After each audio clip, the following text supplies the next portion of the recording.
नमस्कार, news world के खास कार्यक्रम इनसाइड राजतंत्र में आपका स्वागत है। मैं हूं उमेश निगम। इनसाइड राजतंत्र में हम बात करेंगे राजनीति और ब्यूरोक्रेसी के फैसलों की इनसाइड जानकारी की। खुलासा करेंगे कि आखिर इन फैसलों के अंदर के कारण क्या हैं। तो शुरू करते हैं खबरों की इनसाइड स्टोरी का सिलसिला।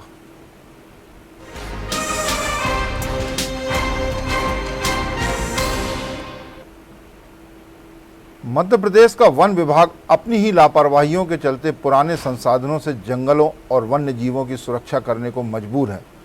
तमाम प्रयासों के बाद केंद्र सरकार के दूरसंचार मंत्रालय से वायरलेस के लिए मिले लाइसेंस को मध्य प्रदेश के वन विभाग ने अपनी लापरवाहीपूर्ण कार्यप्रणाली के चलते लैप्स कर दिया।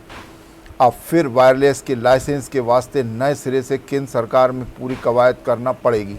संचार के क्षेत्र में जबरदस्त क्रांति आ चुकी है, फिर भी मध्य प्रदेश के वन विभाग के अमले के हाथ में अभी तक वायरलेस सिस्टम नहीं आ पाया। इसलिए जंगलों और वन्य जीवों की सुरक्षा के लिए वन विभाग का महकमा उतने कारगर कदम नहीं उठा पाता जितने कारगर कदम उठाए जाना चाहिए। पिछले 4 साल की अवधि में मध्य प्रदेश के जंगलों में 62 तेंदुए और पिछले 18 साल में 300 से ज़्यादा बाघ मर गए या मार दिए गए। पिछले 4 साल में ही प्रदेश के जंगलों में 10,000 हेक्टेयर क्षेत्र में अवैध उत्खनन हुआ। इतना ही नहीं, पिछले 3 साल में ही 13,209 हेक्टेयर वन भूमि पर अतिक्रमण भी हुआ। भारतीय वन सर्वेक्षण रिपोर्ट के अनुसार 6 साल में मध्य प्रदेश में 100 वर्ग किलोमीटर से अधिक वन क्षेत्र कम हो गया। वायरलेस जैसी सुविधाएं और अमले की कमी के चलते न ही सही तरीके से निगरानी रखी जा रही और न ही अंकुश लगा पा रहे। पिछले साल मार्च में केंद्र सरकार के दूरसंचार मंत्रालय ने मध्य प्रदेश के वन विभाग को 1 साल की अवधि के लिए वायरलेस के लिए लाइसेंस जारी किया था। इसके रिन्यूअल के लिए दूरसंचार मंत्रालय ने शर्त रखी थी कि इस अवधि में मध्य प्रदेश के वन विभाग को वायरलेस सिस्टम इंस्टॉल करके इस्तेमाल शुरू करना होगा। वन विभाग ने वायरलेस सिस्टम और 1400 वॉकी टॉकी खरीदने के लिए प्रस्ताव बनाया था। इसके लिए टेंडर लगाए जाने थे। कई अड़चनों के बावजूद ऑफर बुलाने के लिए टेंडर जारी कर दिए गए। विभाग में ही आला स्तर पर विरोध के चलते टेंडर को निरस्त कर दिया गया। इसके बाद वन विभाग दोबारा टेंडर तैयार कर जारी ही नहीं कर पाया। इस बीच केंद्र सरकार के दूरसंचार मंत्रालय द्वारा लाइसेंस की दी गई समय सीमा भी इस साल मार्च में समाप्त हो गई।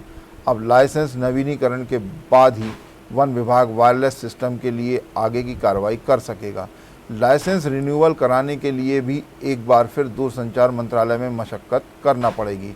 वायरलेस के लाइसेंस को लेकर दूरसंचार मंत्रालय से 15 साल पहले भी विवाद हो चुका है।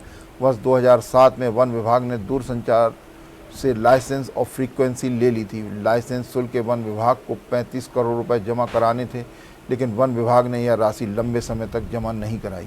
यह राशि पेनल्टी सहित बढ़कर 70 करोड़ तक पहुंच गई।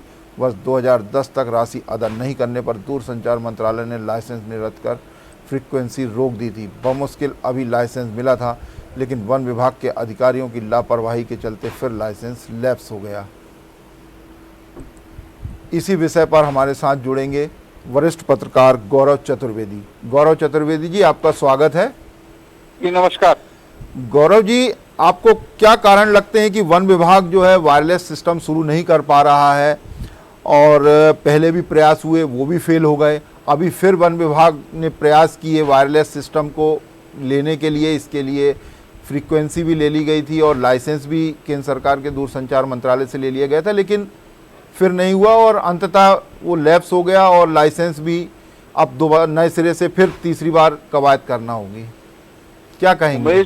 उमेश जी, ये मध्य प्रदेश सरकार में बैठे हुए अधिकारियों की घोर लापरवाही का नमूना है जी, और ये उनकी कार्यशैली को प्रदर्शित करता है। लगातार मध्य प्रदेश की सरकार में बैठे हुए अफसर बहुत नितांत लापरवाही का उपयोग करते हुए निर्णय लेते हैं जी। और अब ये इतने गंभीर मामले में भी अगर वो कोई निर्णय नहीं ले पा रहे हैं जिससे आम जनता का कोई नुकसान नहीं होना था, फायदे वाली बात थी। जी हाँ, बिल्कुल। लेकिन आम जनता को भी फायदा था, जंगल भी बचे रहते। जंगल में जो अतिक्रमण है, एक कारण मैं ये भी मानता हूँ कि जो जंगलों में अतिक्रमण है उनको दबाने के लिए भी इस तरीके के प्रयास नहीं किए जाते हैं जी। तो ये सबसे बड़ी तो प्रशासनिक अक्षमता है और लापरवाही मैं इसे के दायरे में मानूंगा। देखिए गौरव जी, जो जंगलों में वायरलेस सिस्टम है, ये आधुनिक तकनीक है और इसका इस्तेमाल पुलिस भी कर रही है और भी कई विभाग हैं जो कर रहे हैं, और इसमें दो मत नहीं है कि इन सब के इस्तेमाल से उन विभागों में भी मुस्तैदी आई है और धरपकड़ में आसानी होती है। यही इस्तेमाल यदि वन विभाग में किया जाए तो जंगलों में जो अतिक्रमण हो रहे हैं उनको रोका जा सकेगा।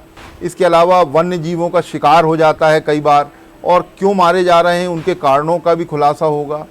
तो क्या इन सब चीज़ों को छुपाना चाहता है वन विभाग, या फिर आपसी अंदरूनी रस्साकसी है जिस वजह से ये नए संसाधन जो हैं वो वन विभाग नहीं अपना पा रहा है? जैसे वायरलेस सिस्टम आज की बहुत बड़ी ज़रूरत है, ये इसको कैसे देखते हैं आप? नहीं उमेश जी, आप बिल्कुल सही कह रहे हैं, लेकिन ये प्रशासनिक अक्षमता भी है, लापरवाही भी है जी, और साथ ही साथ जो वन में माफिया काम कर रहे हैं उनके साथ मिली भगत भी है, जिसके कारण इस तरह के प्रयास नहीं किए जाते। क्योंकि अगर वायरलेस सिस्टम्स का उपयोग करने लगेंगे जी हाँ, तो कहाँ शिकार हो रहा है, कहाँ अतिक्रमण हो रहा है, इसकी जानकारी त्वरित मुख्यालय तक पहुंच जाएगी और इस पर कठोर कदम, कड़े कदम तत्काल उठा लिए जाएंगे जी। लेकिन इन सबको दबाने के लिए, क्योंकि एक वन महकमे में वन माफिया जो बैठे हुए हैं उनकी मिली भगत के साथ, अफसरों की मिली भगत के साथ सारे कामकाज करते हैं, तो जो उनकी अवैध आय का मामला रहता है वो खत्म हो जाता है। इसलिए भी इस मामले को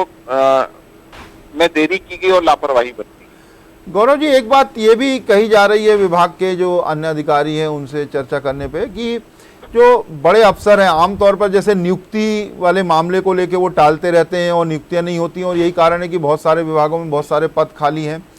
तो इसमें भी वायरलेस सिस्टम में भी जब जनप्रतिनिधियों की अपनी कोई दिलचस्पी होगी तो ऐसे विवादों को टालने के लिए तो नहीं टेंडर निरस्त कर दिए गए और हाल फिलहाल मामले को आगे के लिए खिसका दिया गया?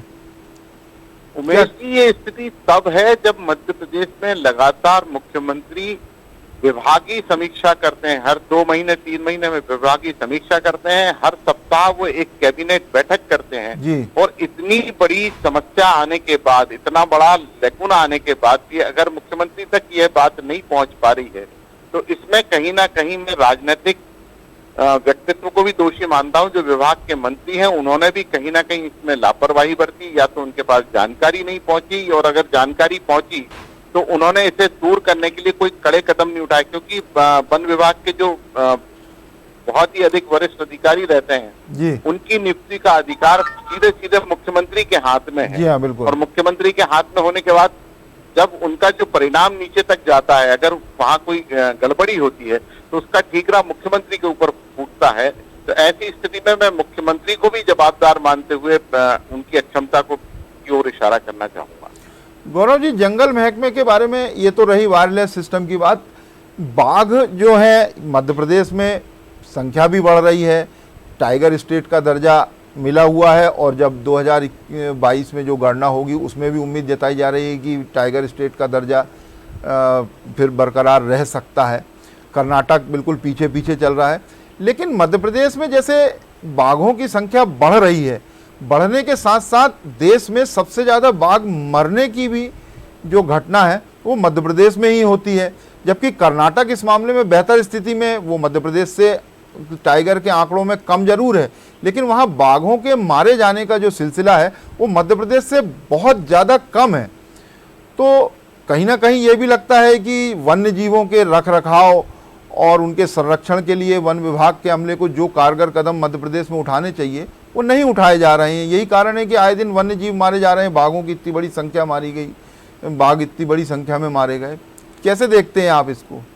उमेश जी, आपने एक बहुत ही उचित समय पर ये मुद्दा उठाया है। मैं आपको बताऊं, हाल ही में मध्य प्रदेश में बनी फिल्म शेरनी रिलीज हुई है OTT प्लेटफॉर्म पे, जिसमें वन महकमे के अंदर जिस प्रकार की गड़बड़ियां होती हैं, जिस प्रकार से शिकार किए जा, शेरों को बचाने के प्रयास किए जाते हैं और जिस प्रकार से शेरों को मारने के षड्यंत्र रचे जाते हैं, इसको लेकर के उस पूरी पिक्चर में उसका पूरा कथानक था। और वैसी की वैसी हालात मध्य प्रदेश के अफसरों की, वन माफियाओं की और ग्रामीण जनों की मिली भगत के साथ सामने आया है। वन में जो सबसे ज्यादा आपने अतिक्रमण की बात उठाई है, अभी मैं आपको बताऊं कि मध्य प्रदेश में राजनीतिक रसूख वाले लोगों ने सबसे ज्यादा वन क्षेत्रों में अवैध अतिक्रमण कर रखा है, कब्जा कर रखा है, और उन्हें हटाने में सरकार असफल साबित होती आई है। जी हाँ, कई बार देखा गया है कि ये बहुत से राजनीतिक कारण होते हैं, कई चुनावी होते हैं कि वोट बैंक की राजनीति के चलते जो वन भूमि पर लोगों को कब्जा किए रहते हैं, पट्टे दे दिए जाते हैं उनको और उसके बाद उनको हटाया नहीं जाता है। तो ये इच्छा जी, तो ये इसको कैसे देखते हैं? उमेश जी, वन भूमि में काबिज जो पट्टेदार हैं, जो लंबे समय से रह रहे हैं, जिन्हें पट्टे नहीं मिले हैं जी, वो तो वहाँ के वाजिब हैसियत रखते हैं, उनका कोई अतिक्रमण नहीं माना जा सकता है इसे। जी जी, क्योंकि कई ग्रामीण जो कई मध्य प्रदेश के कई ग्राम हैं जो बीच जंगल के अंदर हैं, वो उन्हें रिजर्व फॉरेस्ट के तौर पर बाद में डिनोटिफाई किया गया है और वो वर्षों से रह रहे हैं। जो उस ग्रामीण इलाके में रह रहा था तो उसका तो अधिकार है कि वो वहां रह सकता है और उन्हें पट्टे दिए जाना सरकार की जवाबदारी है। लेकिन मैं आपका ध्यान उस ओर भी आकर्षित कर रहा हूँ जहां पर मध्य प्रदेश के कई राजनीतिक रसूखदारों ने जंगलों में अवैध निर्माण कर लिए हैं, कहीं रिसोर्ट्स बना लिए हैं, कहीं गौशालाएं बना ली हैं, कहीं मंदिर बना लिए हैं, ये और कहीं कहीं पर उन्होंने अपने अय्याश गाह भी बना लिए हैं। तो ये जो कुछ भी हुआ है या तो बड़े अफसरों के संरक्षण में हुआ है या बड़े राजनेताओं के संरक्षण में हुआ है। हम जो वहां के आदिवासी और पट्टेदार जिनको पट्टे मिल जाना चाहिए थे, हम उन्हें दोषी ना मानते हुए जो असल दोषी हैं वो इस तरह के लोग हैं और इन पर कार्रवाई सरकार को करना चाहिए, मेरा ऐसा मानना। जी बिल्कुल गौरव जी, ये सही कहा आपने कि सरकार को जंगलों को और वन्य जीवों को बचाने के लिए गंभीरता से सोचना होगा, नए नए संसाधनों का इस्तेमाल करना होगा जिससे कि मध्य प्रदेश के जंगल बचें। क्योंकि जो रिपोर्ट देखी गई है उसमें तो जंगल घट रहे हैं, वन्य जीव भी मारे जा रहे हैं। तो इन सब की ओर सरकार को बहुत गंभीरता से ध्यान देना होगा जिससे कि मध्य प्रदेश में जो एक प्राकृतिक सौंदर्य बना हुआ है जंगलों का वो बना रहे और दर्शक भी आते रहें। बहुत बहुत धन्यवाद गौरव जी आपका। अब बात करेंगे एक और प्रशासनिक खबर की। प्रदेश के करीब 5 करोड़ गरीबों को सरकार के थैले में मुफ्त राशन दिया जाएगा। इसके लिए प्रधानमंत्री गरीब कल्याण अन्न योजना के अंतर्गत चल रही हर उचित मूल्य की दुकानों पर अन्न महोत्सव का आयोजन होगा। इस साल नवंबर माह तक केंद्र सरकार की ओर से प्रदेश के सभी सार्वजनिक वितरण प्रणाली के हितग्राहियों को निःशुल्क राशन दिया जाएगा। कोरोना के चलते केंद्र सरकार ने यह निर्णय लिया था। योजना के तहत राशन कार्ड धारकों को लाभ मिलेगा। अगर आपके राशन कार्ड में 4 लोगों के नाम दर्ज हैं तो सभी को 5-5 किलो यानी कुल 20 किलो अनाज मिलेगा। यह अनाज राशन कार्ड धारकों को हर महीने मिलने वाले अनाज से अलग होगा। यानी अगर आपको 1 महीने में राशन कार्ड पर 5 किलो अनाज मिलता है तो अब कुल 10 किलो अनाज मिलेगा। इधर मध्य प्रदेश में मुख्यमंत्री अन्नपूर्णा योजना के अंतर्गत प्रतिमाह प्रति व्यक्ति 5 किलो खाद्यान्न, गेहूं या चावल 1 रुपये किलो दिया जाता है।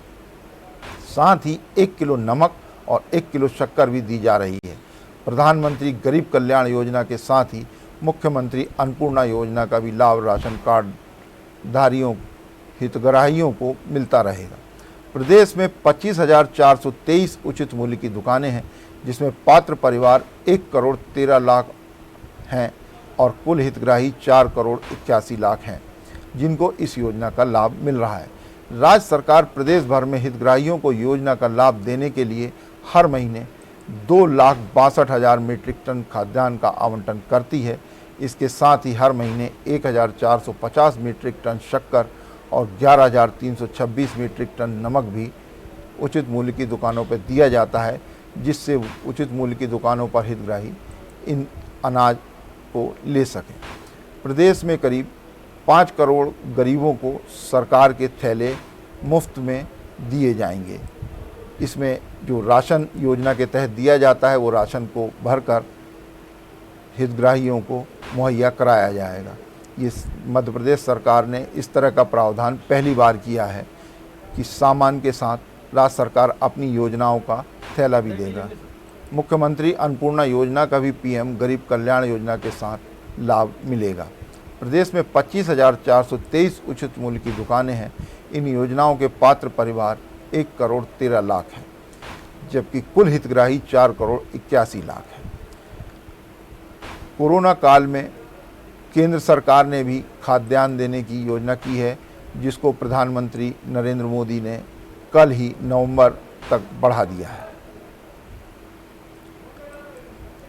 अब चर्चा करेंगे एक और प्रशासनिक खबर की। प्रदेश में नीलगाय, जंगली सुअर और बंदरों के कारण किसानों की फसलों को होने वाला नुकसान रोकने के लिए राज्य सरकार मुख्यमंत्री खेत सुरक्षा योजना लाने की तैयारी में है। प्रदेश में हर साल करीब 10,000 किसान जानवरों की वजह से फसलों के नुकसान की शिकायतें करते हैं, जिन्हें राज्य सरकार को मुआवजा देना पड़ता है। इससे बचने के लिए उद्यानिकी विभाग खेतों में चेन फेंसिंग के लिए सब्सिडी देने की योजना तैयार कर रही है। इस योजना का फ़ायदा सबसे पहले उद्यानिकी फसलों की खेती करने वाले किसानों को मिलेगा। योजना को मंजूरी के लिए जल्द ही कैबिनेट में भेजा जाएगा। किसान अपनी जमीन पर 2 से 3 साल उद्यानिकी विभाग ने चेन फेंसिंग का फसल देने के लिए 4 कैटेगरी में सब्सिडी का प्रस्ताव तैयार किया है। 1 से 2 हेक्टेयर भूमि पर चेन फेंसिंग लगाने के लिए 70% सब्सिडी सरकार की ओर से मिलेगी। 2 से 3 हेक्टेयर भूमि पर चेन फेंसिंग के लिए 60%, 3 से 5 हेक्टेयर भूमि के लिए 50% और 5 हेक्टेयर से ऊपर किसानों को चेन फेंसिंग पर 40% सब्सिडी मिलेगी। प्रदेश के मालवा, निमाड़, बुंदेलखंड, ग्वालियर, चंबल में नीलगाय और जंगली सुअर फसलों को ज़्यादा नुकसान पहुंचाते हैं। हालांकि छतरपुर, रीवा, पन्ना, मंदसौर, नीमच, रतलाम में भी इन पशुओं का ज़बरदस्त आतंक बना हुआ है। मध्य प्रदेश के रायसेन, विदिशा, नरसिंहपुर, छिंदवाड़ा और बैतूल के किसान भी इन पशुओं के आतंक से अछूते नहीं हैं। किसान अभी तक सुरक्षा के लिए मेड़ पर बड़ी बल्लियां लगाकर, साड़ी बांधने और आवाज़ वाले पंखे लगाकर जो है नीलगाय, बंदरों और जंगली सुअर को भगाते हैं। इसके अलावा लाउड स्पीकर लेकर आतिशबाजी करके इन पशुओं को भी खेत से भगाने के प्रयास लगातार किए जाते हैं। 35,000 नीलगाय और जंगली सुअर खेतों में हर साल फसलों को चौपट कर देती हैं। अभी किसानों को मुआवजा देकर सरकार मदद कर रही है, लेकिन अब सरकार ने उपाय निकाला है कि किसान खेतों में ही सुरक्षा के लिए चेन फेंसिंग लगा सकें। उसके लिए सरकार उनको अनुदान देगी। एक रिपोर्ट के अनुसार हर साल नीलगाय, जंगली सुअर और बंदर जो है मध्य प्रदेश के 10,000 किसानों की फसलों को बर्बाद कर रहे हैं।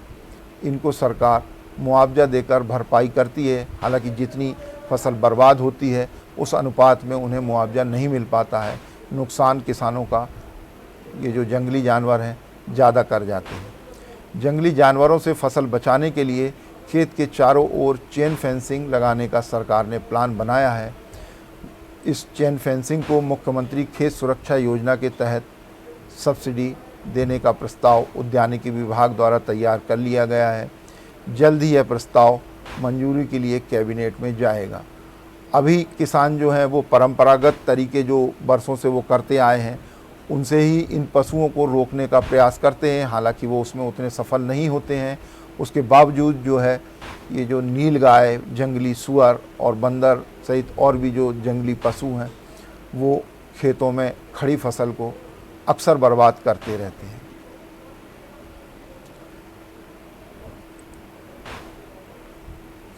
खेतों में चेन फेंसिंग लगाने के लिए 4 कैटेगरी बनाई है उद्यानिकी विभाग ने। 1 से 2 हेक्टेयर के खेतों के लिए 70% सब्सिडी देने का प्रस्ताव सरकार ने रखा है। इसके अलावा 2 से 3 हेक्टेयर के जो खेत होंगे उनको 60% सब्सिडी देने का प्रस्ताव है, जिससे उनको जो भी लागत आएगी उसमें से 60% राशि जो है सरकार सब्सिडी के रूप में देगी। इस राशि की अदायगी किसानों को नहीं करना होगी। 3 से 5 हेक्टेयर तक के खेतों के लिए 50% सब्सिडी देने का प्रस्ताव सरकार ने बनाया है, जबकि 5 हेक्टेयर से ऊपर के खेतों के लिए फेंसिंग लगाने के लिए सरकार 40% सब्सिडी देगी, जबकि बाकी की 60% राशि किसानों को स्वयं लगाना होगी। अब बात करेंगे इनसाइड राजतंत्र के खास सेगमेंट चलते चलते की, जिसमें राजनीति या ब्यूरोक्रेसी के क्षेत्र में चर्चित प्रसंग की बात की जाती है। तो आज ब्यूरोक्रेसी से जुड़ा एक प्रसंग खासा चर्चा का विषय बना हुआ है।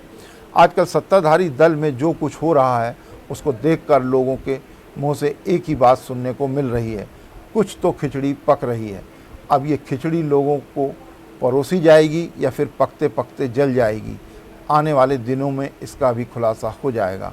वैसे अभी तक जो होता रहा उसे देखकर तो यही लगता है कि खिचड़ी कुछ ज़्यादा ही पककर जल जाएगी। पिछले दिनों प्रदेश कार्य समिति और अनुसूचित जाति मोर्चा की बैठक में कुछ अलग ही नज़ारे देखने को मिले। जो एक दिन पहले भोपाल में थे वे दिल्ली जाकर वर्चुअली बैठक में शामिल हुए, और जो एक दिन पहले दिल्ली में थे वे वर्चुअली बैठक में शामिल हो सकते थे, लेकिन वे बैठक में शामिल होने भोपाल आ गए। इसी तरह मोर्चा की बैठक में कुछ नेताओं की मौजूदगी भी चर्चा में बनी रही। बैठक में मोर्चा के अध्यक्ष, प्रदेश प्रभारी, संगठन मंत्रियों का उपस्थित होना तो लाजमी था, लेकिन इस बैठक में और 3 नेताओं की मौजूदगी ज़्यादातर लोगों को चौंका रही है। भोपाल ही नहीं, दिल्ली में भी एक दिन पहले डिनर डिप्लोमेसी देखी गई।